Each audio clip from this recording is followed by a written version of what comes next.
My fellow Americans, welcome to The Celluloid President, the podcast about American presidents on film. Today we're discussing Dave, the 1993 fantasy about presidential good intentions, starring Kevin Kline. Hail to the chief, he's the one we all say hail to. Dave Kovic was an ordinary guy. Mr. Cole, your government needs your help. We just happen to look like the president. You're a very handsome man. Thank you, Mr. President. Just get rid of the grin. You look like a schmuck. Dave, something has happened to the president. What about the vice president? The vice president is mentally unbalanced. Is this legal? Oh, yeah. Probably. I'm Gary Holmes, and joining me today via Zoom from California is Jim Robinson. Jim, you've accused me of being a double of John Quincy Adams. Who would you say is the president that you most resemble? Well, as a redhead, I was immediately drawn to redheaded or strawberry blonde presidents. And it turns out there were 7 of them, at least before they lost their hair or it went gray. Washington, Jefferson, Jackson, Van Buren, Coolidge, Eisenhower, and Trump. That's quite a range. And who do I resemble most? I decline to answer on the grounds that it may tend to incriminate me. Yeah, okay. How Well, about you? Have you cooked up any others? I have. I thought for sure that you'd go with Thomas Jefferson, who was actually well known for being a redheaded president. Trump, of course, who knows? But well, the other thing I was drawn to is I'm left-handed, and there are at least 7 left-handed presidents. Okay. Maybe more, because in earlier times, in school they would beat you if you tried to use your left hand. But those are Garfield, Truman, Ford, Reagan, who ended up writing with his right hand, Bush 1, Clinton, and Obama. Now, both these qualities, redheaded and left-handed, are very tiny percentages of the American population, but very outsized percentages of the presidents. So I think I missed my calling. I know you should have gone into politics. You know, the New Yorker ran a recent article noting that only 5 bald men have been elected president: John Adams, John Quincy Adams, Martin Van Buren, James Garfield, and Dwight Eisenhower. How can you tell under their wigs? Yeah, Maybe I know. There are some more. Well, I was going to say, technically, you wouldn't name our last 2 presidents, but I'm pretty sure that Biden's had hair plugs, and Trump, of course, uses Propecia. So it's a little surprising that baldness apparently does not appeal to voters, because it's usually associated with virility, and a lot of men shave their heads completely bald to appear more masculine. So I'm surprised about that. Oh, well, now we're about to have a fully bearded vice president. So maybe things are changing. We're going back to the 1890s. Yeah. Yeah. Well, we haven't gotten to the names either. James, like me, 6 presidents. Sorry, Gary. There's been no Gary. You missed your chance with Gary Hart when he got caught up in all that monkey business. Gary Hart Pence. Yes. But you've got to love this movie, because by the time the movie's over, we do finally get a president named Gary Nance. Right. So there you go. Right. I actually read during the discussion of the '88 campaign and Gary Hart that people were actually saying that Gary is not a power name like James or William or George. And so I have no idea if that has anything to do with it. We could have had a president named Leslie. That would be Gerald Ford, who was born Leslie King and then adopted. So one day we will have a real President Gary, but we've got a Gary president at the end of this movie. Well, you know, Gary, I do think is a very weak name. I agree, whoever said that. And because you hear all the time, usually when you have these nerdy loser characters on TV, they're almost always named Gary. Not always, but very frequently named Gary. And it's like, I'm like, come on. At one time, this was one of the most popular names in America, and now it's well, you could change your name to John Holmes. No So, comment. all right, we'll get I've to the left movie in a you. I've second. left you speechless. Yay! No, no, no, no, no, no. I've, we'll get to the movie in a second, but I will say that when my son was born, my wife's brother was named John, and I thought, maybe maybe we should just go with John Holmes, even though, there's a famous porn star named John Holmes. And my wife completely nixed that. And I'm glad she did because I thought by now people would be over this, I mean, the guy is, as far as I know, I mean, he died like a Yeah. long time ago. I Oh mean, yeah. but he's still so famous. Oh, she was right. That would be a lot to live up to. That would be terrible. That would be a lot to live up to. That's right. All right, well, let's talk about the movie. This is your turn for a summary. So, can you summarize for the good people out there what this movie's all about? Sure. Dave is a 1993 political comedy where Dave Kovic, who owns a Washington, D.C. temp agency, is hired to impersonate the President Bill Mitchell at a small public event. That's because he looks like Bill Mitchell. However, after the real president suffers a stroke during a sexual interlude and becomes a vegetable, Dave is persuaded to become a full-time fake president to cover up the scandal. He moves into the White House while the real president languishes comatose in the White House basement, hooked up to all sorts of tubes. This scheme is orchestrated by the evil, power-hungry chief of staff, Bob Alexander, whose plan is to force the decent vice president to resign after a concocted scandal, get himself appointed as Veep, and then dispose of Dave so that he, Alexander, can take all the marbles. Dave plays along at first and follows orders, but soon starts supporting touchy-feely policies that the public likes. The Washington media are abuzz because the real president was such a prick, and this one seems so nice. Meanwhile, Dave starts getting attracted to the first lady, who is estranged from her real husband. She starts responding favorably and then finally catches on to the fakery.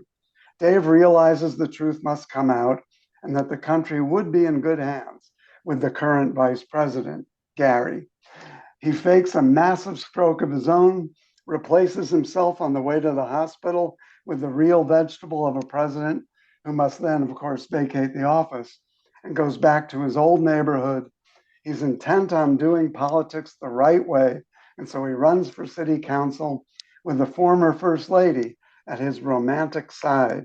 The film stars Kevin Kline as Dave, Sigourney Weaver as the First Lady, Frank Langella as Chief of Staff, and Ben Kingsley as Vice President Gary Nance. All right. Well, I know for sure that you did not use AI to do that summary because I'm sure they would not have used the word vegetable to describe this person. So, congratulations for still hanging in there and doing your own summaries. Okay. All right. Well, Dave had a box office of more than $63 million, which is the equivalent of $137 million today. This made it the 113th highest ranking movie of 1993, which is not bad for a somewhat gentle political comedy geared at educated adult audiences.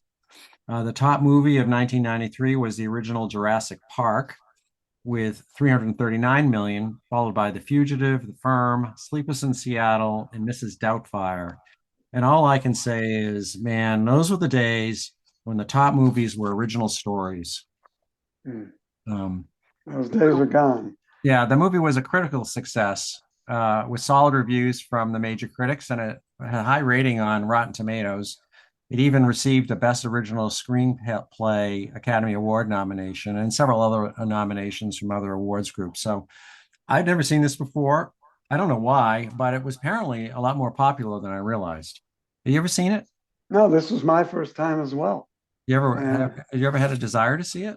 No, not really. It just didn't register that much with me. Right. Because there's a lot of movies about, make believe presidents.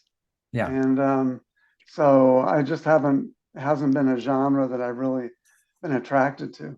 All right. Well, who would you recommend this movie to now that you've seen it? Well, I think people that like movies about the Washington scene, both the physical location and scenery, and who are into the trappings of political culture, and also those who like to see the absurdities and the phoniness of Washington politics taken down a peg or two in a kind of lighthearted way. Okay. I would also add that I would recommend this to nice, earnest, middle-aged to senior viewers who are nostalgic about the time when politics was supposedly kinder and gentler. This is a mildly humorous movie that doesn't disturb anyone's equilibrium. So it's a good movie to watch when you're not stressed out and don't want to be. Well, I think also people who like the fantasy, they're sort of the Mr. Smith Goes to Washington fantasy, Yeah. that if only the place were run by nice guys instead of bastards, that the country would be in much better shape. That average people can run Washington and outperform all the fancy experts. That's a very appealing fantasy. Well, it's funny that you say that because I was going to say when we get to the category of what I liked, I was going to say that I'm one of those people that likes movies like that. Dave is goody goody, and I should probably feel cynical about it, but I do enjoy a movie in which an ordinary, idealistic nobody manages to improve the system. And you're right, it comes right out of the Mr. Smith Goes to Washington tradition, which is and that's one of my favorite movies, and this is a genre I like. So, and I'll also say that I identify with nice guys with only a normal amount of ambition and ego, and fantasize about what it would be like to have influence without the huge ambition, work ethic, and egomania that most politicians have. If you think about it, in this movie, the character Dave doesn't really do anything very hard to get power. That's how I'd like to get influence. Like, but what did you like about what else? What did you like about the Well, movie? I like the sweeping opening scenes of Washington D.C. That's always that always scores a few points with me. I like that it helped us to imagine, whether accurate or not, what it really looks like inside the White House living quarters, what a cabinet meeting is really like. Younger audiences won't recognize them all, but I liked all the cameos of the real Washington, D.C. personalities. That's kind of a cheap trick way to attach some realism, but it works. I would say I liked this is the cinematic equivalent of smooth jazz. It's perfectly enjoyable, and you don't have to work hard. So I guess I like the overall ambiance of the Yeah. movie. Um, Also, you and I lived in Washington during the '80s, and the movie is full of, as you mentioned, real life, famous for Washington celebrities.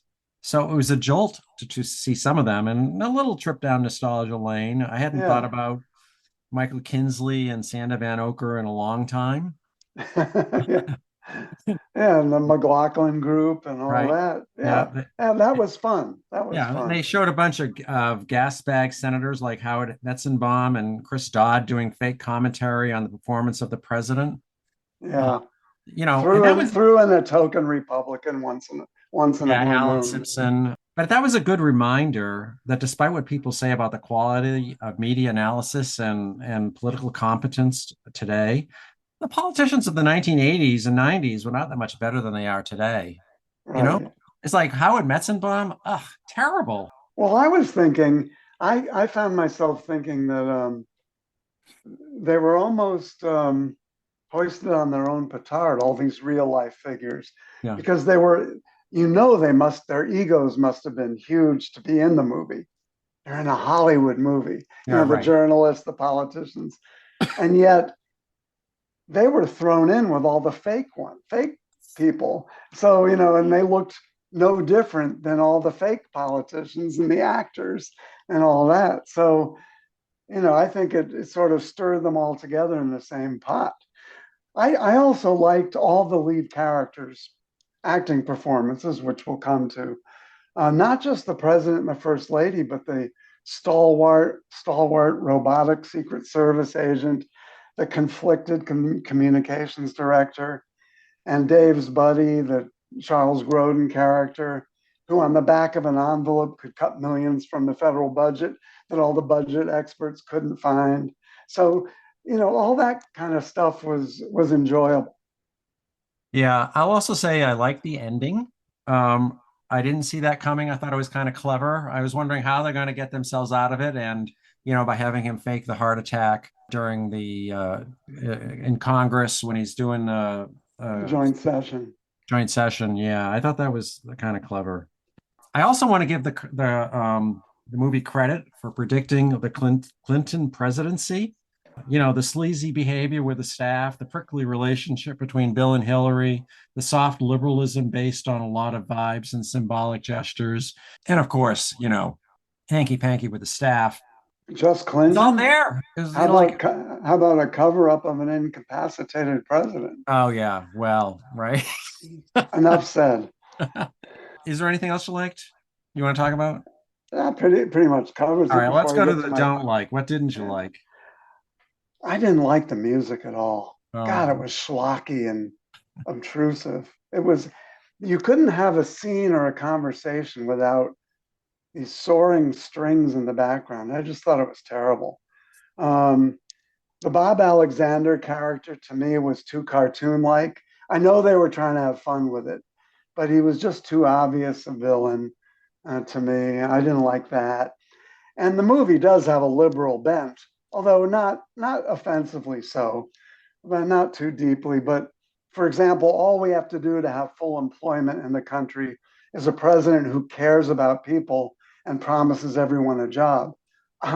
Excuse me, there's this little thing called the private sector. And all you have to do is build enough homeless shelters and there'll be no more homeless problem. So those are sort of facile left wing kind of solutions that bug me a little bit, but not terribly so. all right. Well, you stole two of my things. I'm going to reiterate them because I want to say put my spin on them. I didn't like it that the big idealistic program that Dave proposes to be his legacy is just another big government jobs program. I mean, the movie acts like no one's ever proposed that before. They tried that when FDR was president during the New Deal, but all those programs were abandoned as unworkable. Then LBJ tried it with the Great Society, same result. The best jobs program is a smooth running free market and a culture that values work. End of story. So Well, I didn't really like those. no, And I also, go ahead. go ahead. No, you No, go. I'm not going to say, did you notice that the real Dave in this movie runs a temp agency? And what supposedly makes him a good guy is that he convinces his friends to hire temps, even though there's nothing for them to do. That's the government in mainstream, in microcosm, right? Give someone a Yeah, paycheck, even if they're not doing anything productive. but And it also the showed that hero. but yeah, it also showed though on the ground level, he was a pretty good persuasive politician. Right, right, He could go to those guys and do a schmooze fest on them, and then get them to do what he wants. So I thought that was like a skill set that could translate well once he got into the yeah, White House. The most important, either it's not really a drawback, but it's a problem for me with the movie, is that the movie requires a massive sustained right, suspension of belief. You have to really be able to run with the absurdity of the concept that a person as minutely examined as the president of the United States could suddenly be replaced with an impersonator and get away with it, even after being seen up close by so many people and cameras. And I tried my best and I enjoyed it, but I felt myself getting snapped back and forth between, okay, I'll go with it, and, oh, come on.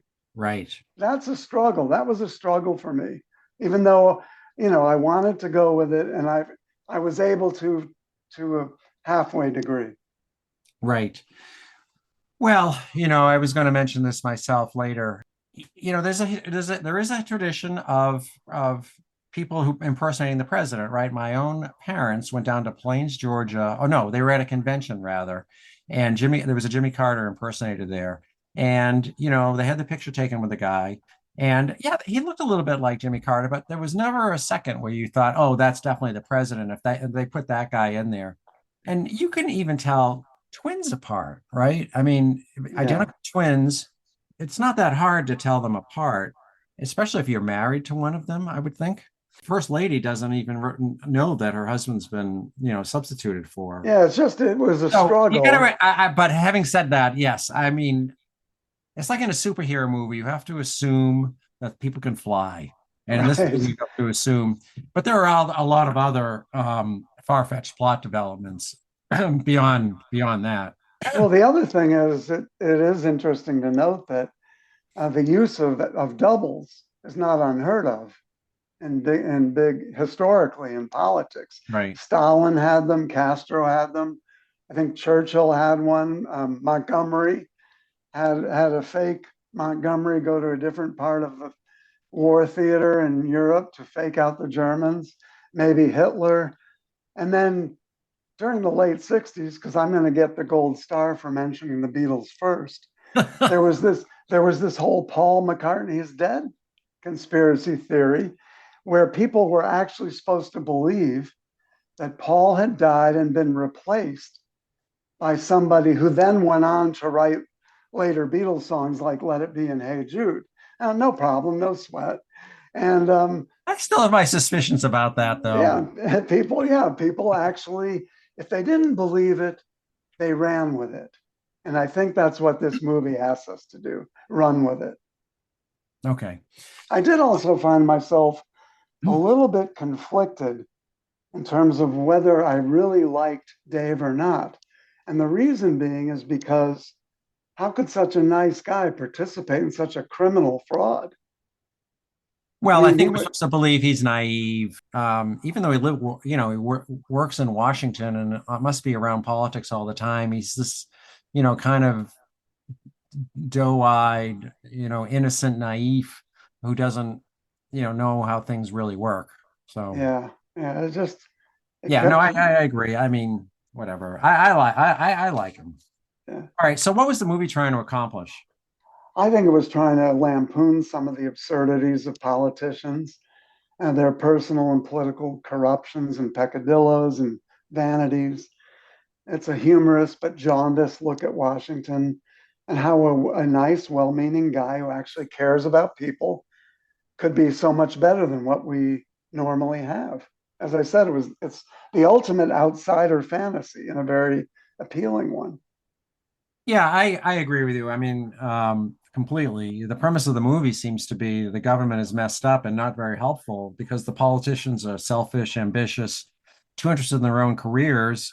And if only we could put aside their petty differences, the government would be our friend. Obviously, this is naive and boils down to the premise that if politicians truly had the interest of the country at heart, they would do exactly what I want them to do. So if you disagree with me, you're either corrupt or an idiot. So Right. politics is Or mess. Yeah. yeah, or we can complain about divided. The government is divided and never gets anything done, and they're always fighting, while we, the people, are 50-50 divided against each other. So Right. Right. why the hell would we expect anything different? Yeah. I went into this movie thinking it was going to be about the Clintons, but the more I thought about it, the realized the character that Dave most resembles is Jimmy Carter, God rest his soul. I mean, he's the one who won because he said he'd never lie to the American people, and he presented himself as just a simple peanut farmer who didn't know much about Washington ways. If Dave had stayed in the White House, he'd probably have ended up like Carter, kicked out as a failure. So you need to have more intentions to succeed as a president. Yeah. Actually, the timeline is a little skewed because even though the movie came out in '93, it was in development well before Clinton really came on the scene. And in fact, Bill Clinton ended up liking the movie very much and enjoyed it a lot, and posed with a Dave for President mug or something like that. So he went with the joke. He was fine with that.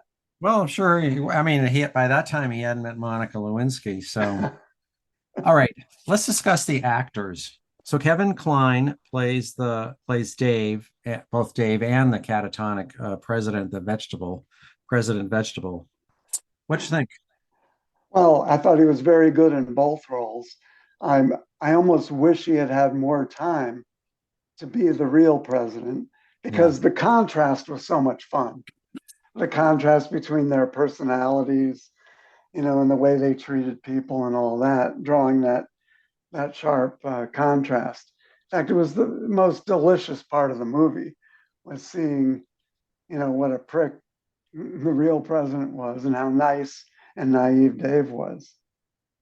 So What do you think of him? I'd forgotten how handsome he used to be. He was a very big star in the 80s and 90s, a very respectable career. An actor's actor who spent as much time on Broadway as in the movies. I thought he was good. I agree with you. Very good. Well, Believe. handsome, yes, but I think it's important that he's also basically a nondescript kind of guy. Mhm. Nondescript looking, good looking, but not too good looking, personality, but not too sharp a personality, not too much of a persona. I mean, when you think of some of the others that they first considered to play Dave, Arnold Schwarzenegger, that would make the suspension of belief even tougher. That would be impossible. Yeah. Yeah. So I think you needed somebody that had that late 80s kind of nondescript yuppie look as Kevin Kline had. Well, he was the ultimate yuppie because he was in The Big Chill, if you remember. His first one of Yeah. his first big roles was The Big Chill, which is a yuppie movie of all time. I thought he was good. I thought he was good both as I said, the president and Dave. And so I think he's a very good actor. What about Sigourney Weaver? Well, first of all, it had to be one of the premier marketing decisions of all time for her to change her name from Susan Weaver to Sigourney Weaver, because that's why someone like me that doesn't see a lot of the big box movies, Yeah. I haven't seen her biggest movies. I'm always going to remember Sigourney Weaver. I thought she was good. It's interesting that they chose as the two leads.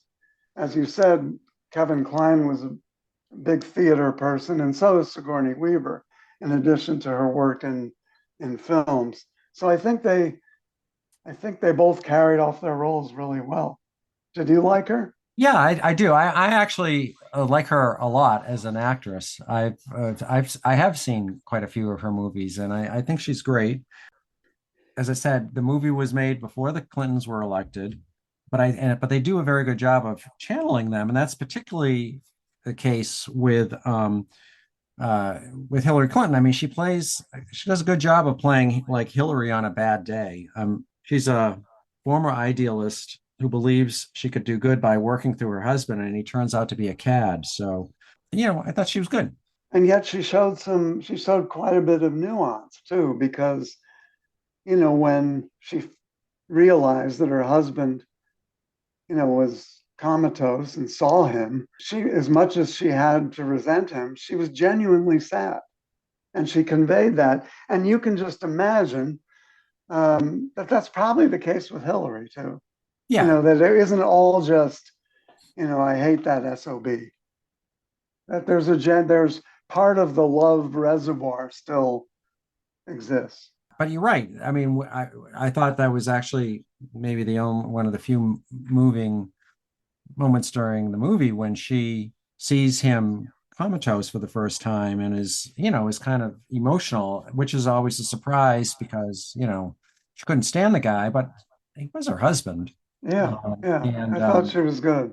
Yeah, I was going to say the same thing about Frank Langella that you said. The performance seems a little hammy to me. Of course, he played Nixon in Frost Nixon, so we've seen him before. Yeah, Uh, they could have done a villain sort of like a House of Cards villain, yeah, but I understand they wanted to keep this light and comedic. And he had some moments where the hamminess really paid off, like when he's just sort of, doing nothing and humming to himself, "Hail to the chief." It just, there were some nice moments like that, but it was very cartoon like. yeah. I mean, that was the role was not very believable. And I guess he was supposed to be a former senator before he Yeah, became chief yeah. of staff, which would explain why he's so conniving and so ambitious. Well, thinking that he should deserve to be president, Right. as opposed to just being a staffer. Well, and he thinks in the movie he's very contemptuous of President Bill Mitchell, and I don't really see why, because Mitchell seems to be pretty good at his job as it is. So they didn't. I think you're right now that I think about it. They could have spent 5 more minutes on President Bill Mitchell, so we could see what he was really like. Because I thought he seemed capable, popular, whatever. But for them to hear Frank Langella say, "Well, he's kind of dumb," and I made him. Like, I don't get that. Yeah, yeah. Um, so as you pointed out, Academy Award winner Ben Kingsley plays the sincere and honest vice president. It's funny, he won an Oscar for playing Gandhi, and his character here isn't very far from that. Reminds me a lot of Mike Pence, decent guy who's way out of his depth. What did you think about him? Well, he didn't. It's interesting. He didn't appear until the last quarter of the movie, Right. and but I think he was an important touchstone. He was a decent, humble guy with both regular roots and political experience. And while you might fantasize about segueing your way into power without having to climb up the ladder and do the hard work, this vice president sort of did it the right way. Yeah. He was a shoe salesman, regular guy. He worked his way up from local office up to the vice presidency, as opposed to just sort of slipping himself into power like Dave. In a way, he was much more admirable than Dave in that sense. Yeah, I mean, I wonder if they are deliberately making a contrast with Harry Truman, who was a haberdasher, a hat salesman, Yeah. who before he was a shoe, and this guy was a shoe salesman. So yeah, I mean, he's fine. I mean, he does a good job. I mean, he won an Academy Award. He's a very distinguished actor. I'm surprised that he's playing such a minor role. Yeah. All right, well, we need to mention Laura Linney, who's previously appeared in two other movies we've watched. We just saw her in Love Actually, and she played FDR's best friend in Hyde Park on Hudson. She's become the queen of the celluloid president. Yeah, I guess so. She had a limited role. Her main claim to fame in this role was having a guy almost drop dead on top of her during sex, which I couldn't get out of my mind. It reminded me of the classic Goldie Hawn setup in Private Benjamin, if you remember that movie. Yeah. Literally on her wedding night, her brand new husband drops dead on top of her. And I couldn't get that out of my mind. And I'm surprised that you went there because I thought for me the most obvious comparison was Nelson Rockefeller. well, yeah, that's in real life. That's in real life, yes. But he was researching an art book, as the press release said, with a bottle of wine and no shoes on. But anyway. Well, we won't talk about poor Megan Marthack, who I didn't even have to look that up. I knew her name. So, all right. Let's also discuss. Do you have any other actors? Because I want. Yeah, I think it's worth just quickly pointing out that you got Ving Rhames, if that's how you pronounce it. Yeah. He was good as the ubiquitous stone-faced Secret Service agent. He was in it a lot. Yeah. And Kline played off of him well. Dave would rather hang out with him than with all the fancy people. Charles Grodin, the friend of Dave, rumpled guy in a beat up station wagon who finds the government waste that the experts couldn't find. I think these characters are used well to make key points. And speaking of key points, I think so is Kevin Dunn as the communications director. Alan Reed, the moral fence sitting staffer who decides to do what's right. He was the most complex and in some ways my favorite because we've been communications people and speechwriters in politics. We like the theater of politics. We like the written words of speeches. Even when we know there's a lot of phoniness in them, we still sort of admire the skill. And I thought all these side characters helped make some of the points about Dave and also the points about the absurdities of Washington politics. Right, that guy, the communications director, was really kind of the hero of the movie, if you think about it, because he was Yeah, the one that gave Dave the information he needed to get back at the chief of staff, yeah, it was the and he whistleblower. did the right thing. I mean, this is Yeah. what I'm sure that you and I would do if we were in the same situation, because we Oh, have. I'm sure. Yeah. I'm sure I would always do the right thing. All right. So the director was Ivan Reitman. He was a major comedy figure in the 70s, 80s, and 90s. He produced National Lampoon's Animal House. He directed the first two Ghostbusters movie, Arnold Schwarzenegger comedies, Twins and Kindergarten of Cops, and Junior, and the Bill Murray movies, Meatballs and Stripes. I don't know if you've seen these movies, but those are very broad comedies. Dave is very different, probably because he was hired for this. Yeah. It wasn't something that he developed. He was a director for hire. I Uh, wasn't really that familiar. As you know, I don't follow directors yeah. generally as like you do. I've seen several of his movies, but never really focused on what is his method of movie making and all that. Well, it's very different from this movie, and he's not really the auteur of this movie. It's but it shows that he's able to do it. I mean, he's able to do a different kind of comedy, and a lot of people who, when they look at Ivan Reitman, say that this is their favorite movie of Hmm. his, probably because it's so different and kind of understated. Yeah. Well, he was lucky or skillful with the cast Yes. because one can imagine had the two major casting choices been different, how what a flop this movie might have been. Sigourney Weaver was in the Ghostbusters movies, Yeah, yeah, and so he'd worked with her before. Now he'd right. also worked with Schwarzenegger, Which is and maybe why they thought of him for they the probably why lead. they thought of him. And thank God, so they were lucky with the ones that they picked, and all lucky with the ones they didn't pick. So we usually talk at this point about how accurately the movie was historically, but since this is a fictional movie, let's look at how reality based some of these scenarios are, how much of the movie is plausible. And I put your finger on probably the least, the most implausible part of the movie was that two unrelated people to look so much alike that you can't tell them apart. Not even when you see them naked. I mean, Right. come on. Well, but on the other hand, I think the skill of the movie is that it can be totally implausible, but still reveal truths Right. about some of the absurdities and pomposities and duplicities of Washington politics. And I think it does pretty well, exposing those in a number of its scenarios. How people fawn over the president and kiss his ass, how little common sense there is, how fake the photo opportunities can be, how corrupt some are, and how well meaning others are. It's funny and it's lighthearted, but it still makes you think. Yeah, and it's also interesting when you see when Dave starts acting like Dave, right? And and people really react to this new open personality that wasn't there before. Everyone's asking like, what's going on with him? Well, how come the president's changed personality so much? And people do respond into someone who's got like natural charisma like that.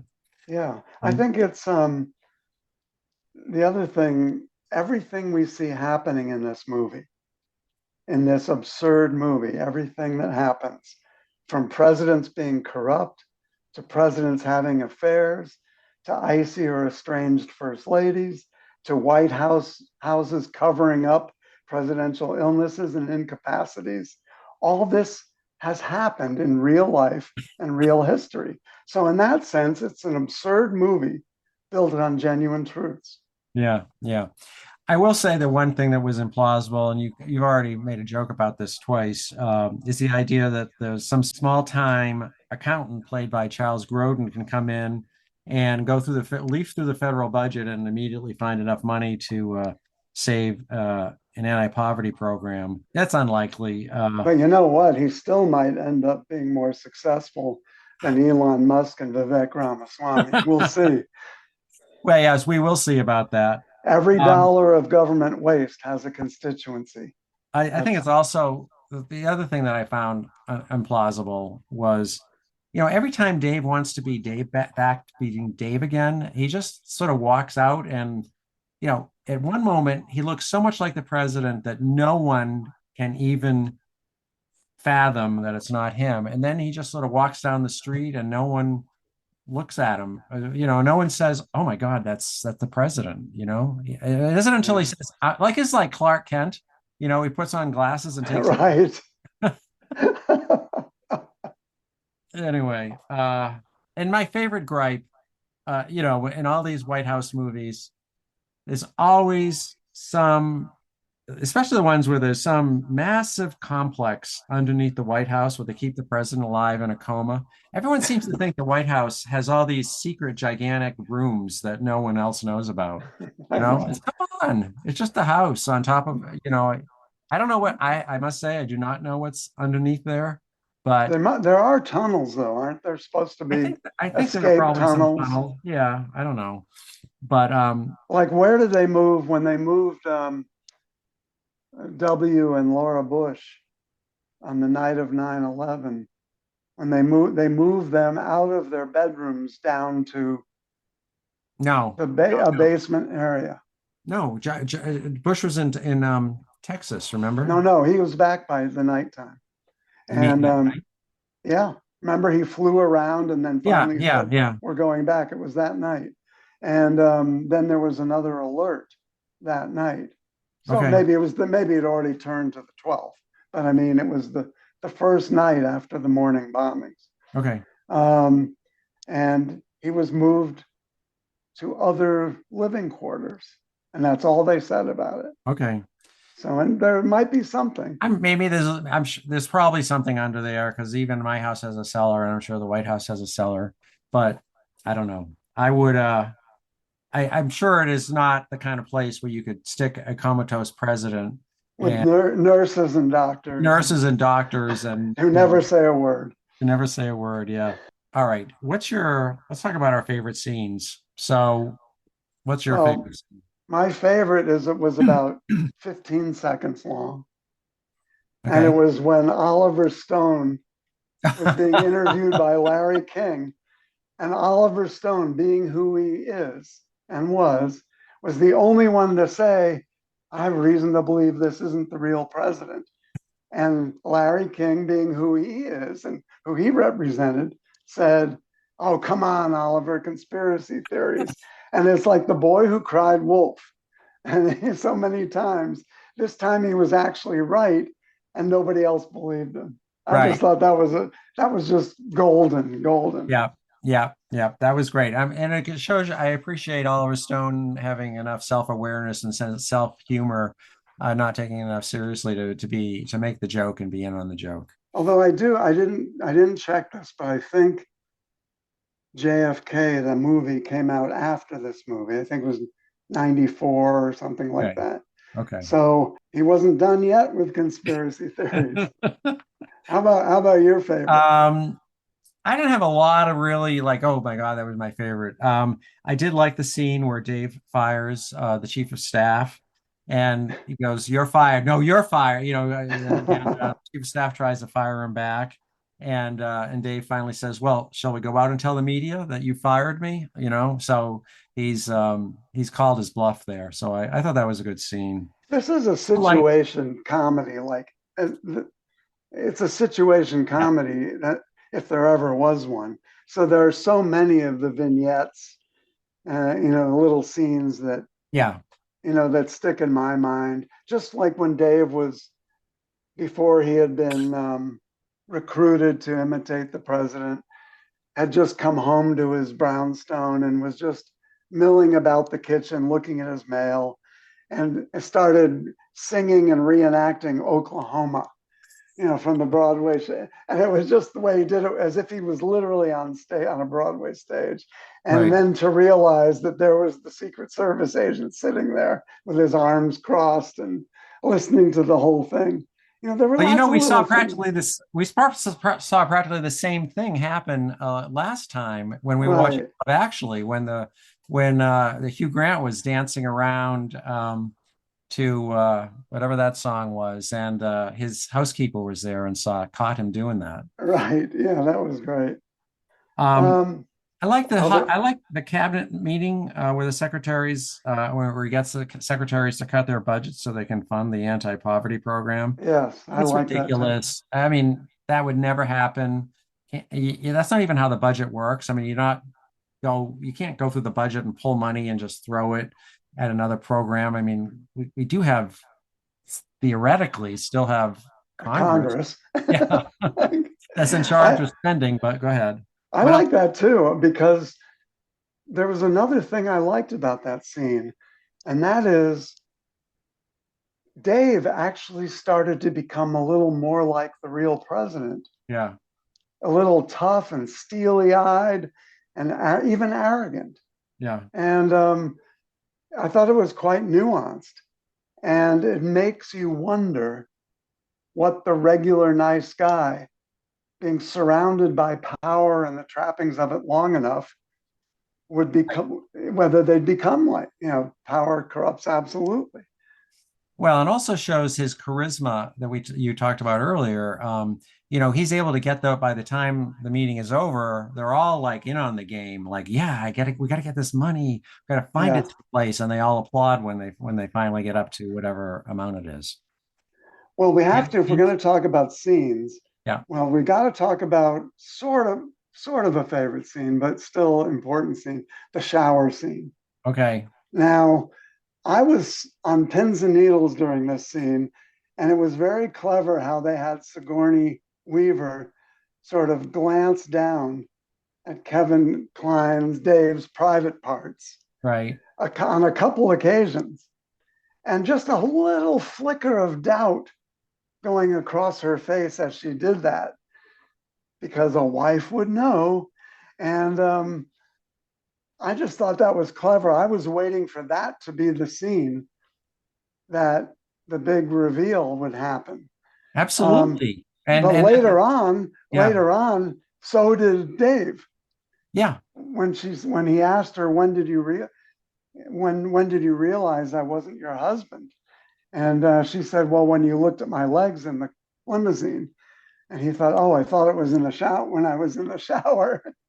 So I thought that was a little creepy, but for a PG-13, but it was very cleverly done. Yeah, I thought that scene was a little confusing myself for the reason you stated. I mean, I'm not sure why it was there if it turns out that that's not the key to him being literally exposed, But Yeah, I think it would have been actually too crass if that scene were used as the scene where she realized he wasn't. yeah, yeah. I mean, so it was done right in that sense too. It was they just left it a little suggested. I'm sure that that is not what I've never been in the presidential bedroom, so I don't know, but I doubt they have a shower like that, you know. Anyway, a glass shower where anyway, okay. Well, who knows that Who those knows? Who knows? living quarters have been redone every 4 to 8 years. Yeah, And yeah. they can get anything done they want to get done. So You have any other favorite scenes? no, Okay, favorite lines. I don't want to look like a prick. I want you to look like pricks. That's the real president. I guess there were congressional leaders he was talking to. He wanted them To take the to heat. Yeah, take the heat for not including something in the budget, something like that, which happens all the right, time. right. So it was a very true favorite line as well as a funny one. It's funny. My favorite line is also one of the President Bill Mitchell's lines. When he comes face to face with Dave, he says, Yes. "You're a very handsome man." Yeah, I know. Just And get it rid looks of just the like grin. him, right? Just get rid of the grin. But yeah, Yeah, the money part of that line is you're a very handsome man. Just yeah, the vanity of it all. yeah. Yeah, I thought that was Kidding. He good. was kidding. It was that. I think he was also again self-aware enough that it was a little bit of a joke, but Yeah. really a joke. This is not a funny line. This is a little sensitive line. At the end, when the Secret Service guy, Dwayne, says to Dave, I would have taken a bullet for you. Yeah, that was on my list too. Okay. Because it's interesting that he was willing to say that after Dave was no longer playing the president. Right. So, in other words, loyalty of friendship, of someone he admired that did the right thing for the country and didn't grab power for power's sake. So, Yeah. yeah, I thought that was too. So, I only had 3 lines on my list. I like the situations better than the lines. And 2 out of the 3, yours and mine, are the same. Okay. The only one I would, the other line that I liked was, in the cabinet meeting when I guess it's the Department of Transportation says that they're running these ads, where they're looking for the money. The president says, Dave says, I don't want to tell some 8-year-old he needs to sleep in the street because someone wants to feel good about his car. Do you? And you know, and the guy says, no, I guess not. So how do you think this movie is relevant to politics today? Or how does it compare to society today? I think it's very relevant. I mean, it's right up to the scenario of White House covering up for an incapacitated president. Um, but this time, instead of trying to get to the bottom of things and trying to figure out what's really up, as the media did in the movie, now we have the media participating in the cover up. So, beyond all that, though, it's the absurdities and the pomposities and the phoniness and that are lampooned in the movie. And they're all still with us, basically.